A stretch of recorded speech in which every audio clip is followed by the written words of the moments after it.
was at a workshop with the great Vietnamese poet and peacemaker Thich Nhat Hanh. I did a 4-day retreat with him, and he introduced a little device that I found very effective. He had one of those cushion bells, you know, that just have a wonderful sound. And he asked for a volunteer timekeeper, somebody who had a watch, and moved the bell over to that person. And the instructions were every half hour on the half hour that the volunteer was to ring that bell, and when that was done, everything would stop, even in the middle of a sentence, and we would say to ourselves 2 lines. Listen, listen to the sound of the wondrous bell. It calls me back to my own true self. Now, I don't want you to go those stairs, but somebody, do either of the 2 of you on the end have a watch? Are you the one, the second one? You're the volunteer. Thank you. So we've already had our 9 o'clock, but from this point on, you know, and let's learn those 2 lines. I will say them and you repeat them after I. Listen, listen to the sound of the wondrous bell. Listen, listen to the sound of the wondrous bell. It calls me back to my own true self. It calls me back to my own true self. Now both lines together. Listen, listen to the sound of the wondrous bell. It calls me back to my own true self. Good. How many remember the name of Caruso, the great Italian tenor? He was asked by a friend once if he would sing at the friend's wedding, and he readily agreed until he learned to his consternation that it was going to be a breakfast wedding, whereupon he was said to have exclaimed, "My God, I can't even spit before lunch." And I feel a little like that. In my class times are assigned in academia according to your status on the totem pole. So for my first decade, I had an 8 o'clock followed immediately by a 9 o'clock, 5 days a week for 10 years. But now that I've wafted up the ladder, why, in my last decade, I taught nothing but afternoon seminars. And so this feels a little bit early for me. I can barely see you out there. But we'll see what we can do. Now, we have a little more time this morning, and so I'm going to just allot about not more than 10 minutes for any wrap-up on what I feel is the most crucial cultural issue before us, well, not only those of us who are interested in the spiritual life, but for our whole culture, because I think that those who are interested in the spiritual life, there's a trickle-down radiation effect that leavens the entire culture. And to put it in the sharpest terms, we dealt with this last night, is this physical universe with all its marvels and wonders all there is, or is there more? Is there another reality? And I have a story about that. One of my MIT students who had worked with me as well and became interested in spiritual things, I've kept in touch with him. He's now teaching at the University of Illinois here in Chicago. And though we've been in touch for about 40 years, he only, the last time he visited us in Berkeley, told me this story, that he was virtually a street kid in Brooklyn, didn't know beans, but he found himself in Manhattan one Saturday afternoon, passing by the New York Public Library. Well, he wandered in, was astonished how many books there were in the world. You know, this was before computerized and closed stacks, and there were just shelves and shelves. He wandered down one. His eye fell on the complete works of Plato. Plato? Who's Plato? But he found himself reaching for that book, took it to a reading table, let it fall open, and now you can call it coincidence, or if you're a Jungian, you can call it synchronicity, or as I prefer, I call it God working in disguise. The volume fell open to the opening of chapter 7 of the Republic, which is where that allegory of the cave that I think we referred to last night appeared. And you know the story. But when he read about the prisoners and the larger world outside, and came to the close where Plato says, would not that person who had seen the world of the great outdoors and back in the cave realize that the main thing in education is not transmission of information, but to give the student a sense of this greater, grander, nobler world that is available. And this 14-year-old kid with only the most rudimentary education said when he came to the close of that allegory, he realized the tears were just streaming down his face. You know, that tells us so much about the longing within us for more than the mundane, everyday world. And a culture that loses sight of that nobler, more real world is just missing so much. And that's where at times I feel like weeping about our culture. Now I need to make this distinction.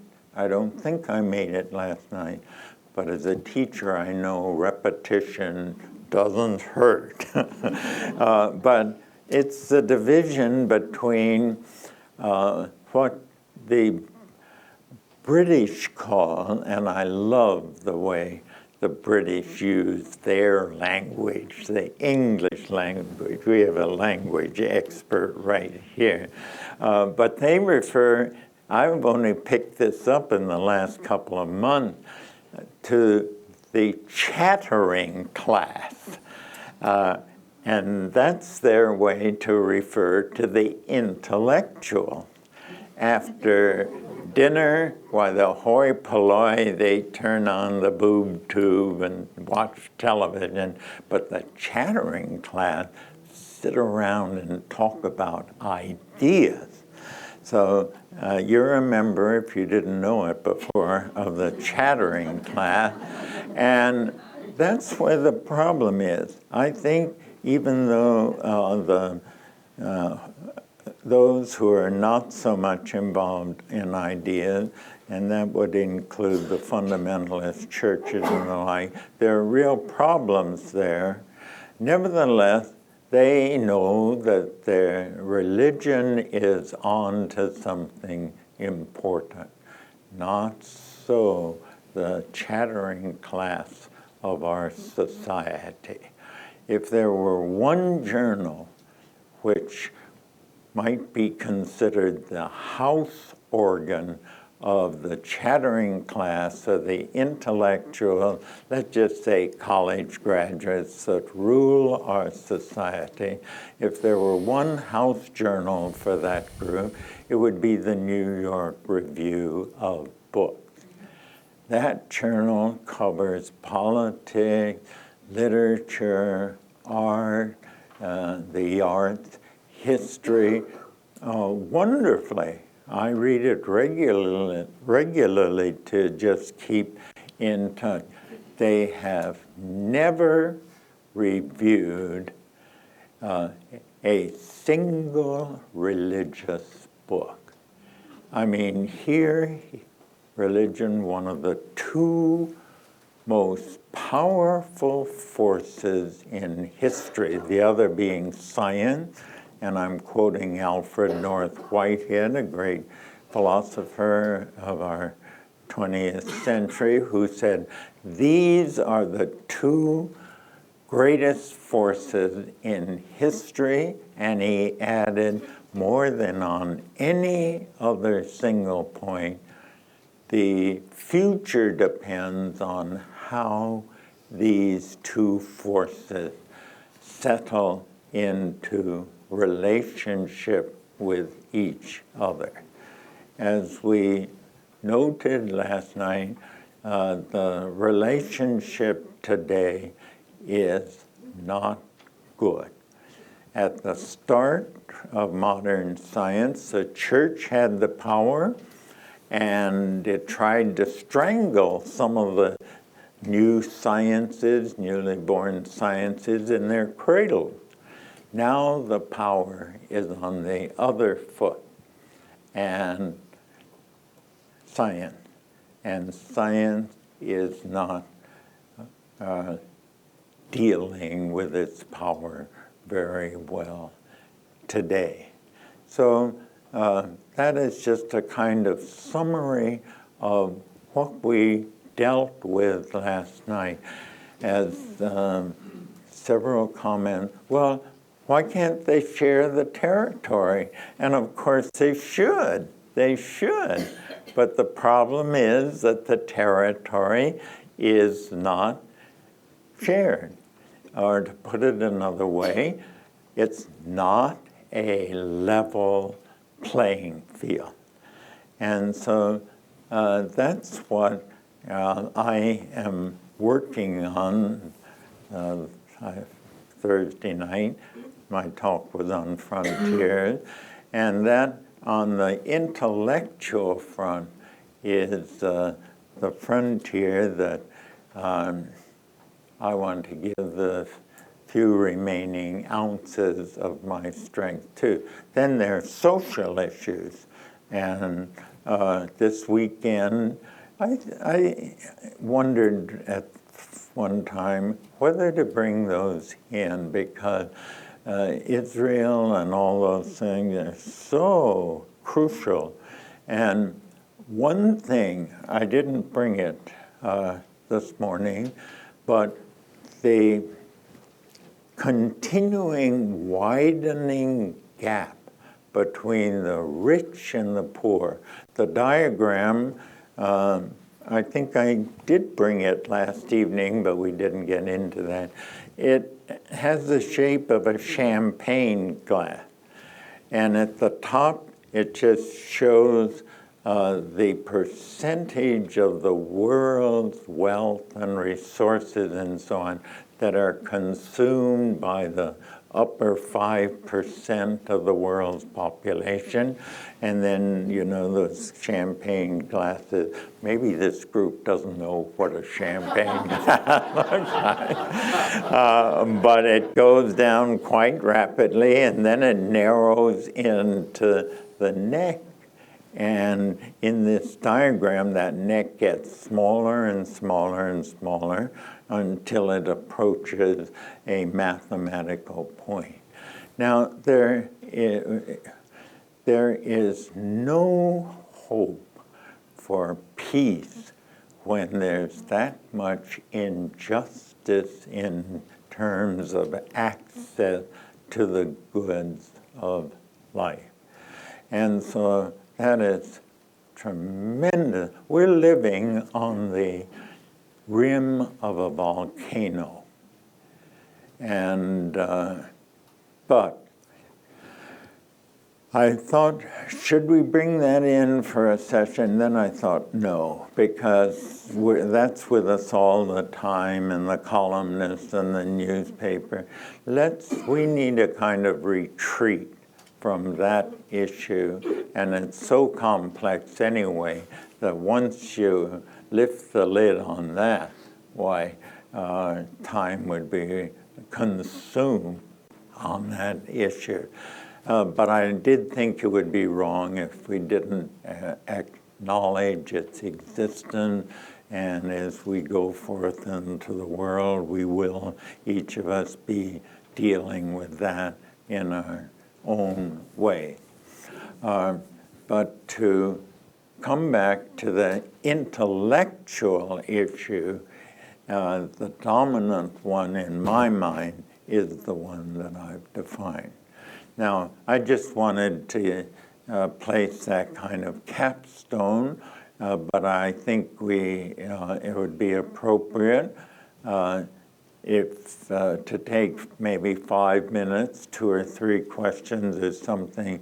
If anyone wants to say anything, now, not about Israel or terrorism, that's not for this weekend, but about the conceptual issue that we were dealing with last night, and that I've tried to summarize this morning. The question is that in your book, you have a diagram, and you talk about a sieve going to the center of a circle, and would you comment on this? Right. In my diagram, why this other world, being the greater world, is the larger circle, and the physical universe is in it. But you're quite right, and I'm glad you picked up on that. The inner circle is perforated, and that is to emphasize that the other world is not out there or up there somewhere. It's right here, because our physical universe is located within it. And it's just like with quantum mechanics, you can think of it as the lower world because it's smaller. But of course, our body is made up of quantum mechanics, and we can think of relativity theory as sort of out there billions of years, but we're in that vast 15 billion light years across universe. And so the basic point that we need to understand is geography has no literal reference to spirit, metaphorical reference, like when we, in the symbolism of space, and this is true all the way across, the horizontal line symbolizes space. How big was that fish you caught last weekend? Oh, that was a big fish. And see how automatically your arms go out. You don't say that was a big fish. You'll do it this way. The vertical axis symbolizes worth, as in our terms superior and inferior. Now, those are things of worth. But because geography has no literal meaning in spirit, why, that other world is right here. Hakuin, the Japanese Zen master and poet, has a wonderful line. This ground on which I stand is the blessed Buddha land, and my body is the body of the Buddha. Now that's, in other words, that's what the perforated inner circle of this world is designed to represent. And let me give you on this subject, because it's a very important one. I'm so glad I could have planted that question. It's so important.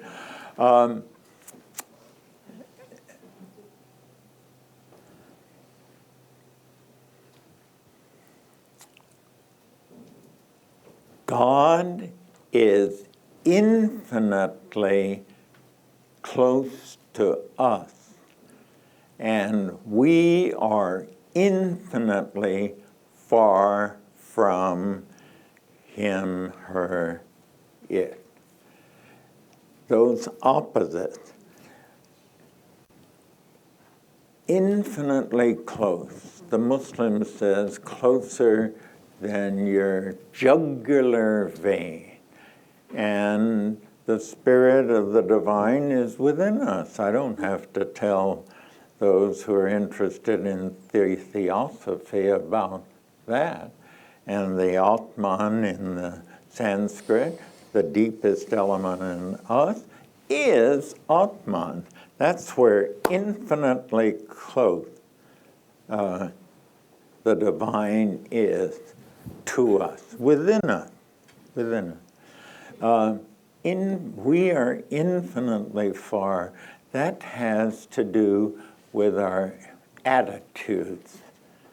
And we cannot, in our human state, regularly and constantly live out of that divine which is present within us. And the object of life, spiritually, religiously, is to collapse that those opposite, infinitely close and infinitely far, through our behavior and our attitudes, so that they too will be infinitely close to the divine. The comment was that modern science seems to be to have the greatest opportunity to lead us back to a perception of the oneness and the reality, because religion tends to be fear-based. To be, what was the last? Fear-based, to be based on fear. Fear. Organized religion tends to operate on the grounds of implanting fear in people. Well, I agree with your major premise. I differ with the reason. In other words, I think the reconciliation is going to come more through science, but I don't think that organized religion is based on fear. Some, yes, but this tends to be present only in the fundamentalist churches, not in the mainline churches, where love is the constant message, and forgiveness, with divine forgiveness being central. But for science, one of my best loved and most landing, because he was in the first, my student in the first years of my teaching, is known and has given lectures here, Eric Carlson. Have any of you heard? Yes, I see. And he became an astronomer, and his major career has been to compose programs for is it the Adler Planetarium. Adler Planetarium.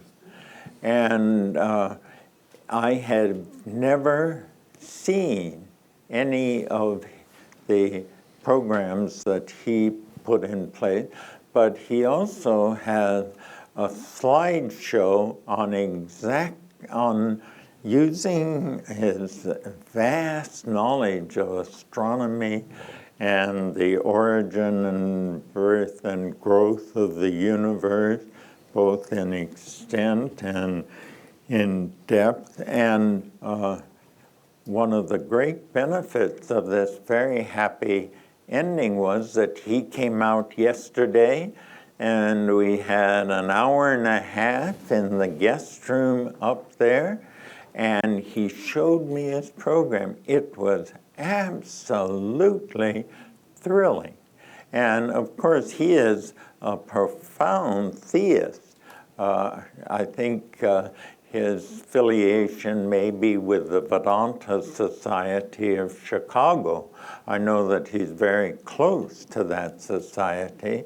So he's doing all this as a convinced theist, and I have never seen science used to bring out the truth. I'm just going to put it flatly, that randomness and chance could never have produced a universe like this, including life and including the mind of human beings.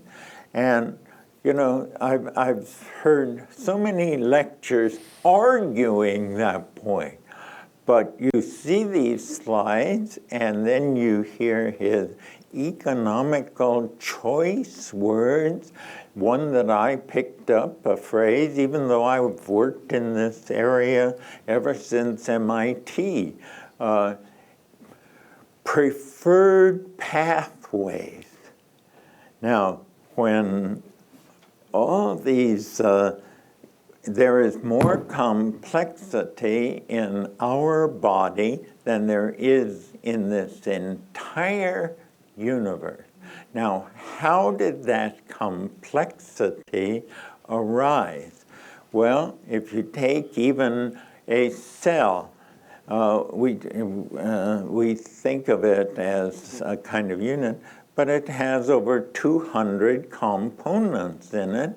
And the other, if any one of those 200 is not there, why then the cell won't work.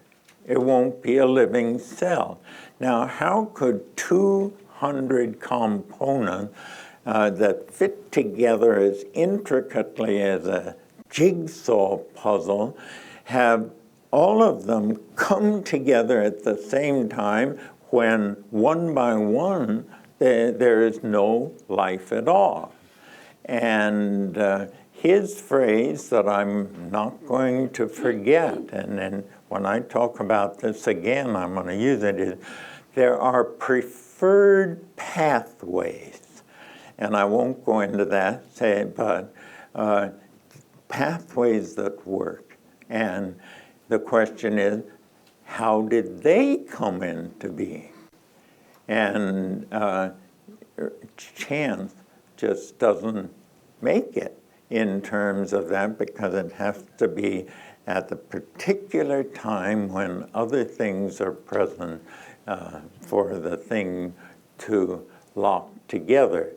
Well, you see, we live in a scientific age, and if the scientists produce evidence for the phrase now is intelligent design, rather as opposed to the